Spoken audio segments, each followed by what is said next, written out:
একটা ছেলেকে গত কয়েক মাস আগে মোবাইল কোড করে 3 মাসের জরিমানা দেওয়া জেল দেওয়া হয়েছিল। সে দালাল ছিল এখানে। হ্যাঁ, সেই ছেলে নিয়ে আপনি রাত 12টায় অফিস করছেন। আপনি অফিস করতেছেন 12টায়, ওইটার আমার ভিডিও আছে। আপনি অফিস থেকে বেরিয়ে যেতেছেন, ইয়ে করতেছেন। আপনি আমাকে বলেন যে 12টার সময় আপনার দলবল নিয়ে অফিস করার সুযোগ আছে? ওই দিন আমাদের ওই যে এমডিআই চেঞ্জ হওয়ার কারণে একটু লেট হয়ে গেছে। 12টা বাজে, তখন 12টা বা কাছাকাছি। 12টা বাজে কোনো সুযোগ নেই আমাদের। আপনি তো প্রায় সময় রাত্রে, আপনারা আগেও কয়েকবার বলছে যে আপনি দিনে অফিস আসেন না, মানুষ ভোগান্তি হয়, রাতের বেলা অফিস করেন। এবং সে ওই দিন ওই ছেলেটা আপনাদের সাথে ছিল, আপনি ছিলেন, ইন্সপেক্টর ছিল, আর ওই যে ছিল 3 জন, যারা আপনারা ওই বোর্ডে কাজ করেন, তারা 3 জন ছিলেন, 12টার সময় ছিলেন, এবং ওই ছেলেটাও ছিল। আপনি দৌড়ায় চলে গেছেন ওইদিকে। তো এটা কেন ভাই? মানে এটা কেন? এটা কি অফিসের এরকম রুলস আছে? না, দেউরাও কেন? আমি বোর্ডের ওই যে এমবিআই অ্যাসাইন করার কারণে বোর্ড ক্রিয়েট যেটা হওয়ার কথা পূর্বের দিন, এটা হয়েছে। এটা কি আপনি অফিসিয়াল পারমিশন নিছেন যে আপনি 12টা পর্যন্ত অফিস করবেন বা রাত 10টার পরে অফিসে করবেন? লাগবে তখন তারা থাকবে না। সরকারি অফিসে তো একটা নীতি আছে। আপনি তো একদিন না, আপনি যে রাত্রে 12টা পর্যন্ত অফিস করবেন, এখানে অবশ্যই আপনার স্বার্থ আছে। কারণ আপনি যদি না পারেন, আপনি এরকম তো না তাহলে এক রাত যদি 12টা পর্যন্ত কাজ করেন, তাহলে পরের দিন সব সমস্যা সলভ করে ফেলতেছেন, এরকম না। তাহলে আপনি ওইখানে ছিলেন, তার সাথে তাহলে ওই যে ইয়াটা ছিল আপনার, দালাল যে ছিল, যে মোবাইল কোডের মাধ্যমে দণ্ড হয়েছে। আমার সাথে ভাই ভিডিও আছে, আপনি যে ওই দিনের রাতের আপনার সব ভিডিও আছে। এখন আপনার বক্তব্যটা দেন যে এটা কেন হইলো, আপনি করলেন কেন, আপনারা কেন করলেন? আপনার কাজে ছিল ওনাদের 2 জনকে নিয়ে আপনি কি করছেন? আমি এরকম কাউকে নিয়ে কাজ করিনি। আমার এমবিএ ছিল, ইউবিএ ছিল, আর কেউ ছিল না। আপনি দেখেন, আপনি কোনো দালাল থাকলে অবশ্যই তাকে ধরে দিতে হবে।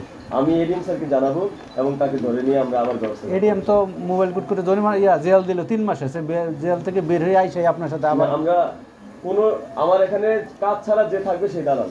আমি এটা পরিষ্কার বলি না। আপনি এদিকে আসেন, আমরা সবসময় বলি কিনা, যে কালকে বলছি কিনা, এদিকে আসেন। এই লোক তো একদম ভুক্তভোগী, কতদিন যাবত ঘুরতেছে জিজ্ঞেস করেন। আমি সবসময় বলি কিনা, আপনি না ওনার সমস্যাটা সলভ হইতেছে না, বলেন ভাই। কাজ ছাড়া যে আসে সে দালাল।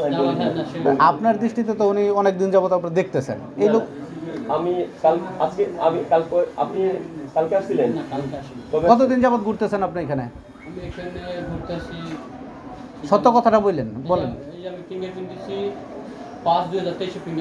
হ্যাঁ বলেন, 2023 সালে ফিঙ্গার দিচ্ছে, এখনো সে ঘুরতেছে। সফটওয়্যারে যেগুলা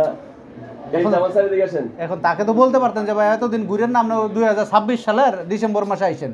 এই যে লোকটা আসে প্রতিদিন, একটা হয়রানির শিকার হচ্ছে, যাচ্ছে আসতেছে। ব্যাপারটা কি আমরা দেখছি এর আগে? উনি আজকে আসছেন না?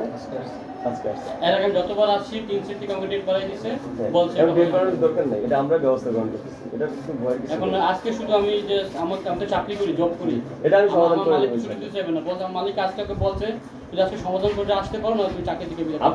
আপনি আমার সাথে আজকে দেখা করতে আসছেন না, আমি সমাধানের ব্যবস্থা করতেছি ইনশাআল্লাহ। কারো কোনো সমস্যা থাকবে না ইনশাআল্লাহ। কার্ডগুলো আসবে ইনশাআল্লাহ। প্রিন্ট হয়ে পরীক্ষা দিছি, আজকে 25 শেষ হইতেছে, এখন কার্ডের কোনো নেই, লাইসেন্স নিয়ে শেষ, কার্ড পাইতেছি না। ঠিক আছে, আমরা ওই যে লাইসেন্স সাহেবকে আসতে বলবো। আমি স্যার এর আগের ড্রপ প্রেস ফুল কাগজপত্র আমি 2 বার করে 3 সিটি জমা দিছি, বলছে আবার দেন, আবার আমাকে সব ডকুমেন্টস আছে। আপনি যেহেতু আজকে আসছেন, আমি আপনার কাছে করে দেব। জি স্যার, আমি করে দেবো, সবার কাজ আমি করে দেবো, সবার কাজ আমি করে দেবো। আপনারা আজকেই তো আসছেন, আমার সাথে আমাকে দেখছেন না? আমাকে আজকে দেখছেন না, আমি কাজ করে দেবো।